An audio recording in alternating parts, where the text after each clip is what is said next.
Ayo sayo.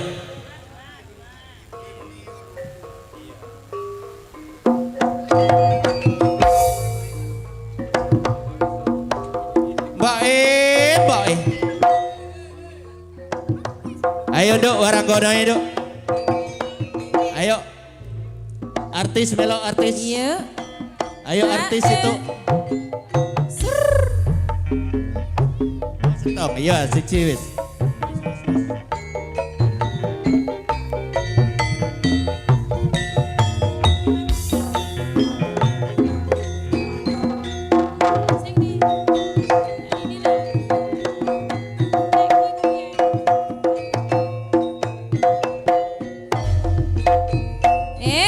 Pak nih jebul kerancingan. Iya Budi. Punya gagah dengan horoto wijangan tiap foto orang elingi anak bocah digempangi.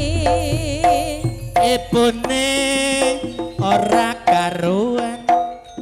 Eman yen pekatan bijike diurus tenan.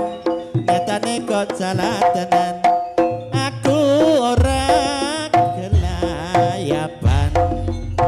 Pinter temen bapak nih golek alasan warna-warna bareng wis konangan kebangetan bapak nih ayo pisan aku trimo urip dhewean. Ibune jebol sojanan.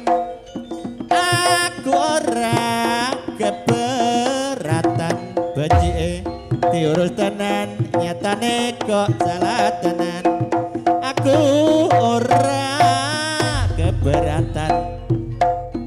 Pak nih jebol kerancingan punya kegandengan horoto kuwi jangan tiap foto orang elingi anak bocah digempangi. Bapak nih golek alasan warna-warna bareng wis konangan kebangetan ayo pisan aku trimo urip dhewean.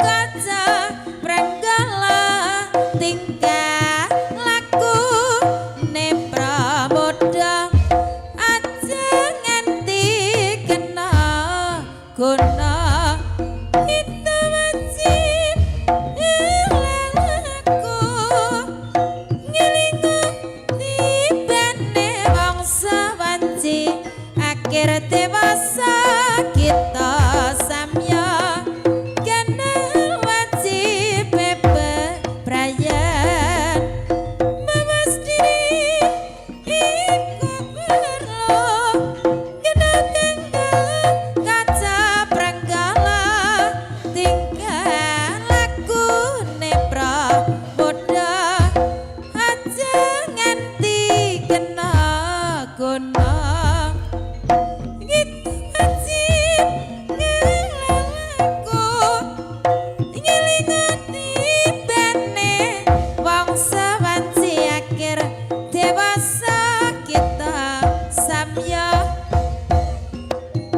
kenal wajib bebraya.